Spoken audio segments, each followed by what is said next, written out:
In the low road, Vertical, a haunting Scottish road movie unfolds, where the echoes of folk songs and real landscapes serve as portals to memory.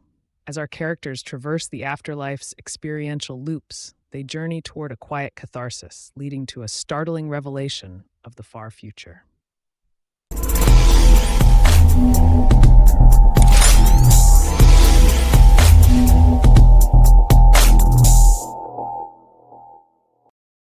In 1986, 12-year-old Richard and his friend Emily survive a sectarian bombing at their local Orange Hall, but are torn apart by social workers and never see each other again.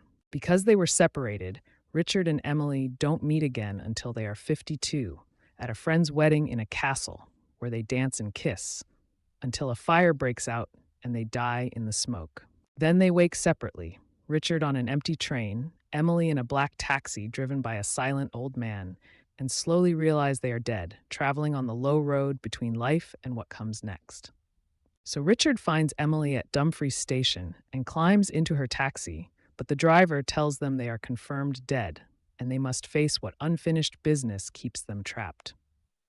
Now the taxi drives them through a haunted Scotland, passing a woman from 1974 who never left the road, and a vision of the cottage where Richard and Emily could have raised a daughter, a life they never had.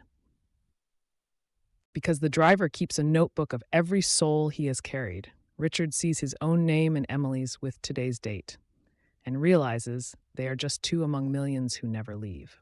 Then they stop at the Drover's Inn, a pub where the dead are trapped in a loop, and Richard and Emily dance one last time among the burned ghosts of the wedding. So Richard finally agrees to return to the Orange Hall, where he relives the bombing and admits he saw the boys placing the bomb but said nothing, and Emily insists it was not his fault. Because Richard has forgiven himself, Emily kisses him one last time on the shore of Loch Lomond, then fades into the mist, finally free to go home.